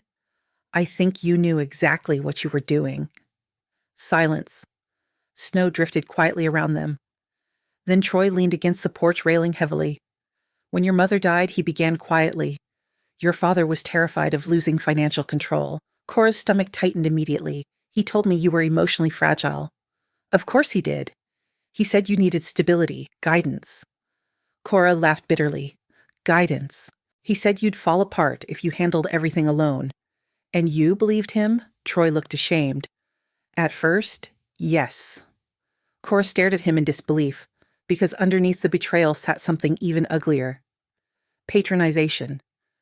Everyone around her decided what she could handle without ever respecting her enough to ask. Troy swallowed hard, then eventually became easier not to question things. There it is. He looked up slowly. What? The truth? Cora stepped slightly closer now, anger sharpening her voice. You didn't protect me? You protected your lifestyle? Troy's silence confirmed everything, the penthouse, the image, the wealth, the social status. He traded her trust for comfort, little by little, year after year. I did love you, he whispered. The words almost sounded painful. Cora shook her head slowly. No, you loved being needed. Troy looked genuinely wounded by that.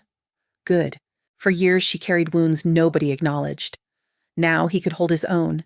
You don't understand how complicated this became. No, Cora said quietly. I understand perfectly now. And she did. Richard manipulated through guilt. Troy manipulated through calmness. Different methods. Same outcome. Control. Troy's voice cracked slightly then. I hated seeing you exhausted. Cora laughed softly in disbelief. And yet you kept taking from me. I told myself it was temporary. Everything was temporary with you people. The sentence slipped out before she could stop it.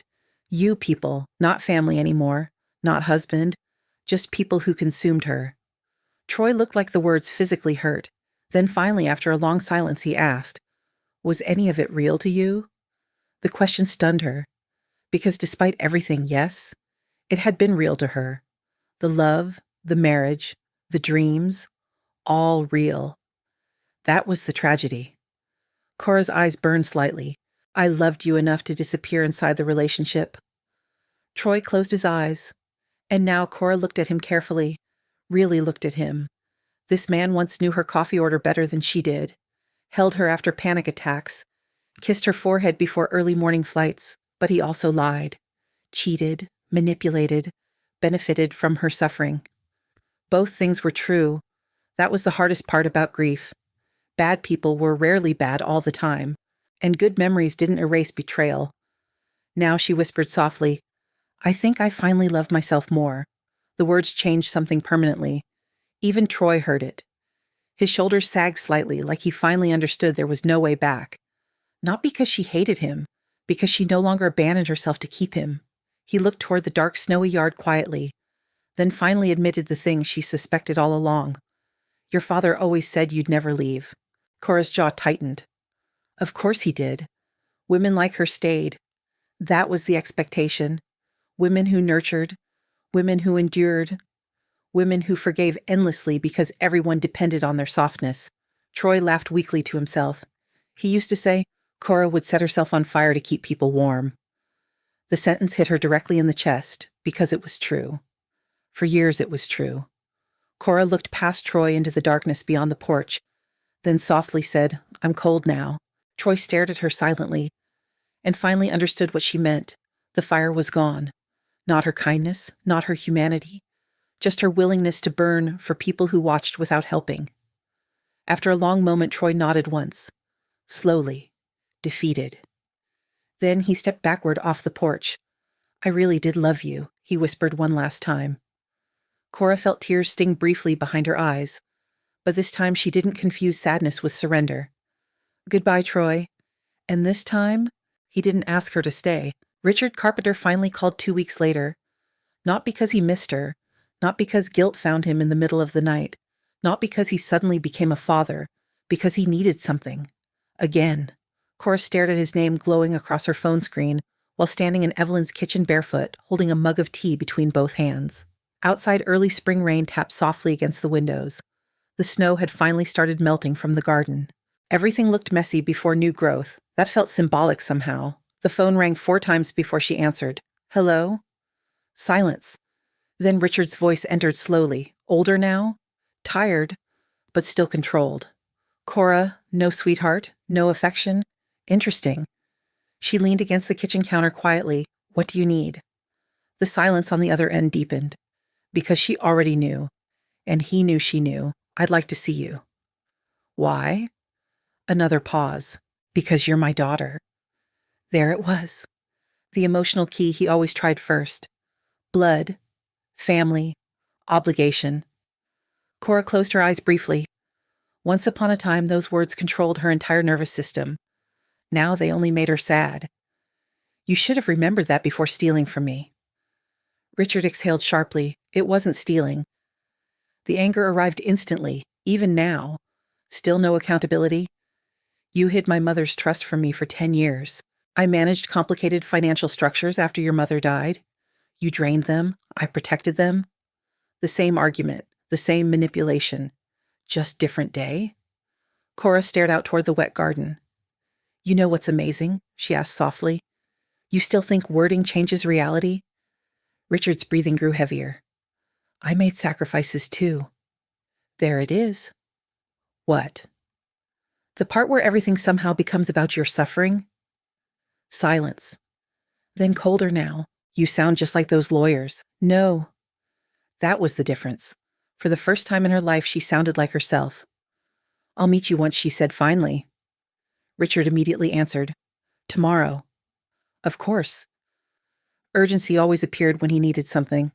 "Fine. Thank you. The words sounded strange coming from him, like gratitude was a language he rarely practiced. Before hanging up, Richard spoke one more time. You're still family, Cora. She almost answered automatically. Instead, she whispered, family shouldn't feel like survival. Then she ended the call. The restaurant Richard chose overlooked the Long Island harbor. Quiet, expensive, private.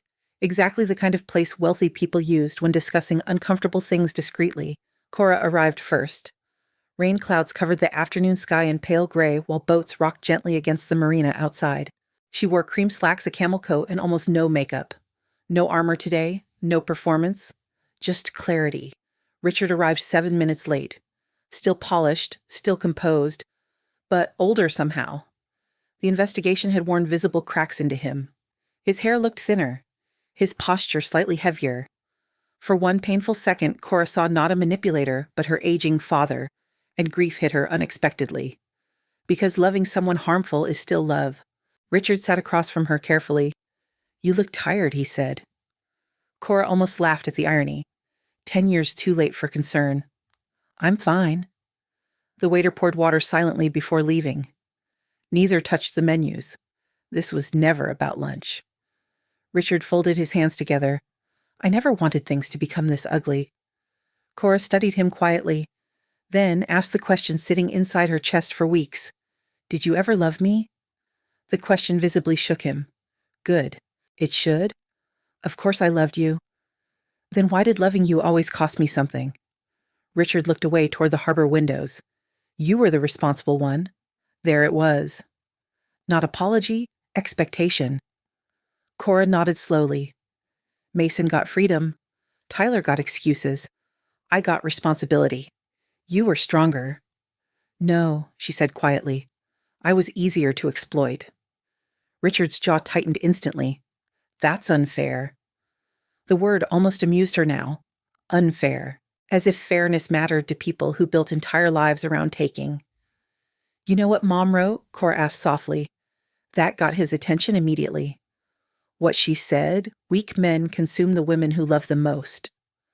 The color drained slightly from Richard's face. For the first time since this began, he looked wounded. Real wounded. Not performative. Not manipulative. Human. She wrote that, yes. Richard stared down at the table silently for several long seconds, then finally whispered, she always saw through me. The honesty shocked her. It shocked him too, because once truth starts slipping out, it becomes harder to stop. Cora sat completely still. Rain slid slowly down the restaurant windows behind him. Richard rubbed tired hands across his face. I never meant to hurt you. No, Cora replied softly. You just never stopped yourself either. The sentence landed hard. Richard looked older every minute now. Smaller, too. Not powerful anymore. Just a man confronting consequences he never expected to arrive. You don't understand what it was like after your mother got sick, he said quietly. Cora felt anger flicker immediately. Don't. She handled everything emotionally, financially, the house, you kids. And when she got weaker? His voice cracked slightly. I panicked. For one brief moment, she saw it clearly. Richard wasn't emotionally evil in some theatrical way. He was emotionally cowardly. He consumed stronger people because he didn't know how to carry himself. And cowardly people often justified terrible things while calling it survival. You could have told me the truth. I was afraid. There it is again. Richard frowned slightly. What? Your fear always became someone else's burden. Silence. Deep silence. Then finally Richard whispered the sentence she never expected to hear. I think I ruined this family. Cora looked at him quietly. No, she said softly. Mom held it together while it was already breaking. Tears filled Richard's eyes instantly. He looked away sharply. Cora's chest tightened painfully, because despite everything, seeing your father cry still hurts. That's the tragedy of complicated love. Part of the child inside you keeps wanting the parent to become safe, even after years of proof otherwise. Richard swallowed hard. I need help with legal fees. There it was. Finally, the real reason for lunch. Not reconciliation, not healing. Need. Always need. Oddly enough, Cora didn't even feel angry anymore. Just tired. Deeply tired. Richard leaned forward carefully. I wouldn't ask if I had another option. You always had another option, she said quietly. You just preferred mine. He flinched. Good. You have resources now, he continued carefully. And despite everything, blood is thicker than water. The sentence landed between them like a ghost. Once those words controlled her, once they could have shattered her boundaries instantly. Now they only revealed how little he'd learned. Cora looked directly into her father's eyes, and finally said the truth she spent her entire life avoiding. You loved what I gave you, she whispered, not who I was. Richard's face collapsed slightly, not dramatically, quietly, like something inside him finally recognized itself. Cora stood slowly from the table.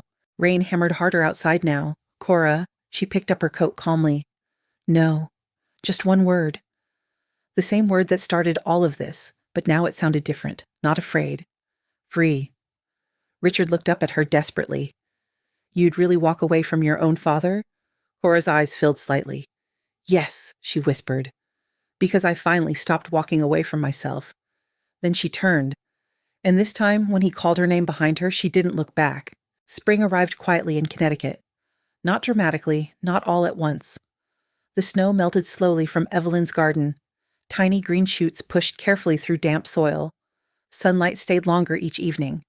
Birds returned to the trees outside the kitchen windows. Healing Cora realized looked a lot like that.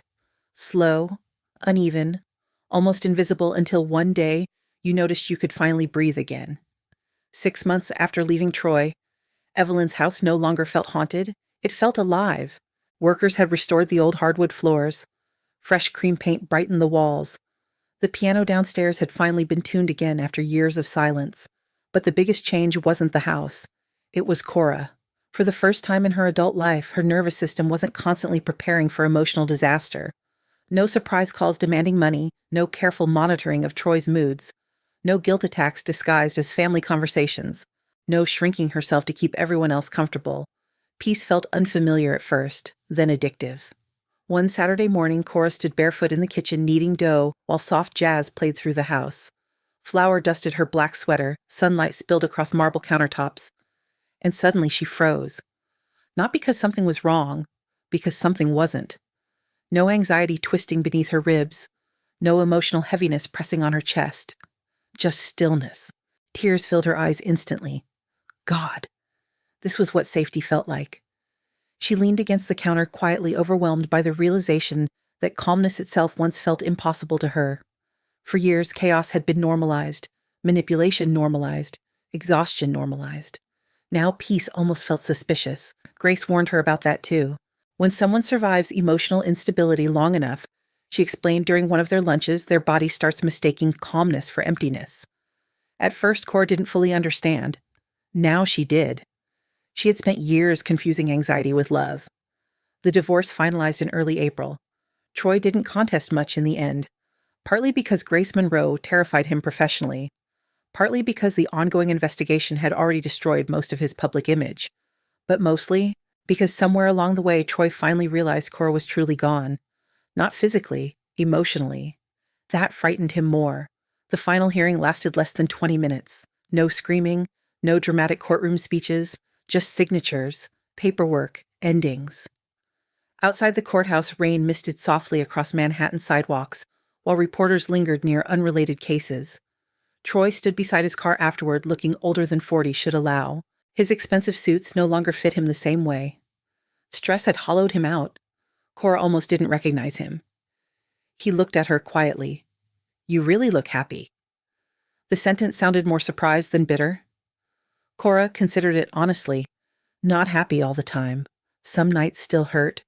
Some mornings grief arrived unexpectedly while hearing songs or smelling familiar cologne on strangers. But beneath the sadness, yes, she was freer. I think I'm peaceful, she answered softly. Troy nodded slowly, like he was trying to understand a language he never learned properly. Then, after a long silence, he asked, Do you hate me? The old version of Cora would have rushed to comfort him. This version told the truth. No, she said quietly. But I finally love myself enough not to return. The words visibly landed. Troy lowered his eyes briefly, then gave one small nod, like acceptance. Or surrender. Maybe both. Goodbye, Cora. Goodbye, Troy. And this time when they walked away from each other, neither turned back. Richard's situation worsened throughout spring. Multiple financial investigations remained ongoing. Linda disappeared completely once legal complications threatened her social reputation. Mason moved out of state. Tyler stopped answering most family calls. For the first time in his life, Richard Carpenter sat alone with consequences. Sometimes Cora wondered if he understood yet. Not the legal consequences. The emotional ones, the loneliness, the emptiness that comes when control disappears and nothing real remains underneath. Part of her pitied him.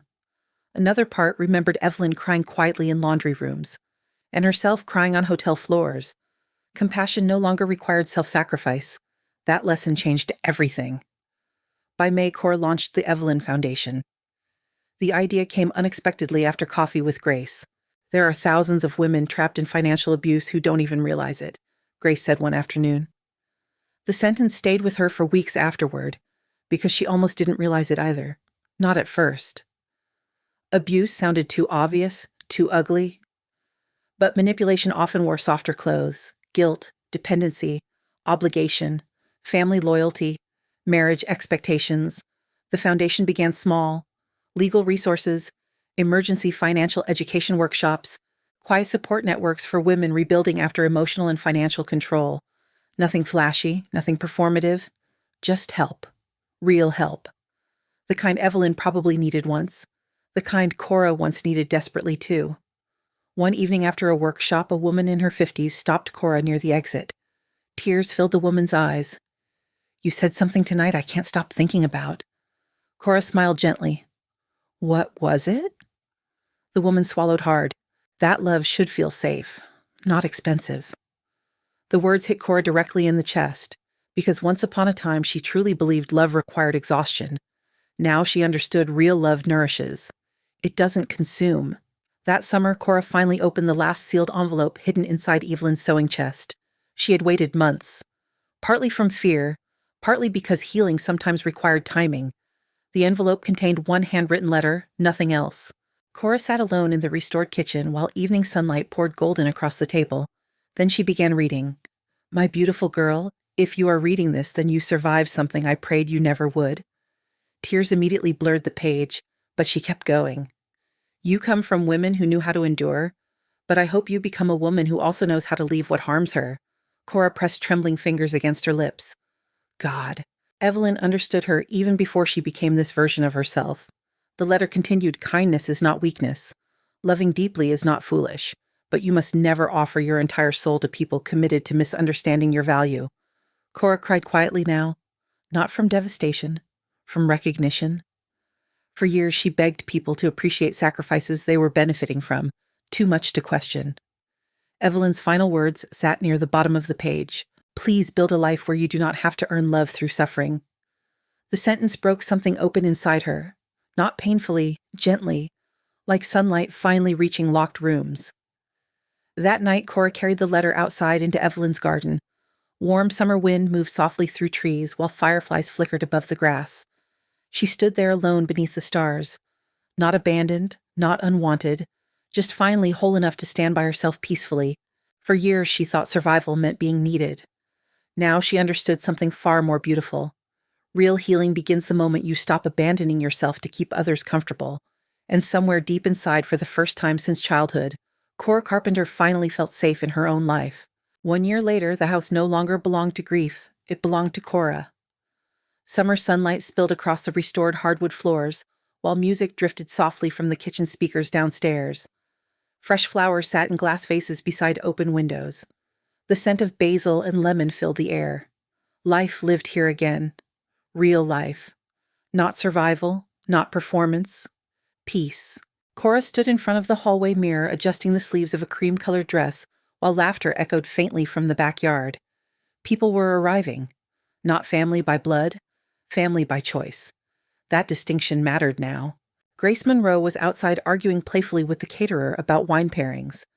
2 women from the Evelyn Foundation arranged candles across long wooden tables in the garden. Mason was grilling vegetables near the patio while trying unsuccessfully to avoid burning everything.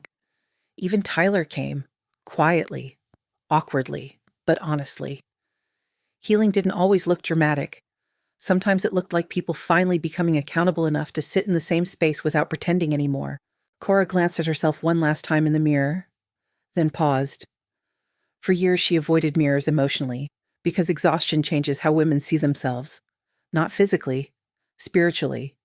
You stop recognizing yourself after abandoning your needs long enough. But now, the woman staring back looked calm, strong, soft without being fragile, whole without needing validation. And perhaps most importantly, she no longer looked afraid. The Evelyn Foundation had grown far beyond what Cora originally imagined. What began as small legal workshops now funded emergency housing assistance, financial literacy programs, and therapy resources for women escaping emotionally abusive relationships. Every week letters arrived. Stories, confessions, pain. Women describing marriages that slowly erased them. Daughters drowning beneath family guilt. Mothers terrified to leave lives built around obligation. Cora read every letter personally, not because she enjoyed the sadness, because she understood it intimately. The loneliness of realizing love had conditions attached to it. The exhaustion of being everyone's emotional oxygen while suffocating privately. The guilt that appears the moment a woman chooses herself. One sentence from a recent letter stayed with her constantly. I thought love meant proving I could endure pain quietly. God. How many women were taught that? How many mothers passed survival down as love because survival was all they ever knew? Cora looked out the bedroom window toward the garden below. For a moment she imagined Evelyn standing there among the flowers. Not sick, not exhausted, just free. And strangely enough, for the first time in years, the memory no longer hurt more than it healed. The investigation against Richard eventually ended in settlements, financial penalties, and permanent damage to his reputation. Not prison. Not cinematic destruction. Real life rarely worked that way. Instead, consequences arrived slowly. Social isolation, financial collapse, estranged relationships, loneliness, the things manipulative people never think will happen to them. Cora saw him only once after their restaurant conversation, at a courthouse hallway during final proceedings. Richard looked smaller somehow, aging faster, like control itself had kept him alive all those years. When he noticed her, something complicated crossed his face. Regret, maybe? Or grief? Possibly both. He walked toward her slowly. You look happy, he said quietly. The irony almost made her smile. Troy said the exact same thing months earlier. Cora considered the question honestly. Happy wasn't the right word. Happy was temporary. What she felt now ran deeper. I think I finally feel free, she answered softly. Richard nodded once, then looked away. No manipulation this time. No guilt, no emotional hooks, just silence. And somehow that silence finally felt peaceful instead of punishing. Before leaving, Richard spoke one last time. Your mother would be proud of you. The words almost broke her, because for once they didn't sound manipulative. They sounded true. Cora watched him walk away afterward without stopping him. Some relationships heal, others simply end quietly once truth enters them. Both require acceptance. As evening settled over the garden party, golden lights flickered softly through trees, while jazz music drifted through warm summer air. People laughed around long candlelit tables. Wine glasses clinked gently. Somewhere nearby, Grace was telling an aggressively inappropriate story that made everyone groan and laugh simultaneously. For years, Cora thought love required exhaustion. Tonight proved otherwise. Nobody here demanded pieces of her she couldn't afford to lose. Nobody punished her boundaries. Nobody measured her worth by sacrifice. Love felt light here, safe, mutual. Cora carried a tray of drinks toward the garden when Tyler approached awkwardly beside the roses. Hey. He shoved his hands into his pockets nervously. I never really apologized. Cora stayed quiet. Tyler swallowed hard. You carried all of us for years, and we treated it like your job. The honesty startled her, because accountability sounded so simple once ego stopped fighting it. You were taught that too, she said gently. Still. He looked down. I should have seen it sooner. Maybe. But healing wasn't built through punishing every broken person forever. Some people changed when truth confronted them, others didn't. Part of maturity was learning the difference. Tyler looked around the glowing garden softly. You built something good here. Cora followed his gaze. The house, the foundation, the peace, the life. Yes. She really had. And nobody took it from her this time. Later that night, after everyone left, Cora sat alone in Evelyn's garden beneath strings of warm lights. Crickets hummed softly in the darkness while summer wind moved through lavender bushes nearby. She held Evelyn's final letter in her lap again. The edges were worn now from rereading it so often. Please build a life where you do not have to earn love through suffering. Cora smiled softly through tears. For so long she thought strength meant enduring pain without complaint. Now she understood real strength looked different. Real strength was leaving, choosing yourself, setting boundaries even when guilt screamed inside your chest, walking away from people who only loved your usefulness, and believing you deserve peace without needing to bleed for it first. She looked up toward the stars above the garden slowly, then whispered the words that once felt impossible. I choose myself now. The wind moved gently through the trees, and somewhere deep inside her something finally rested. Not temporarily, not conditionally, fully. Cora Carpenter was no longer the woman begging to be loved correctly. She was the woman who finally understood she always deserved to be.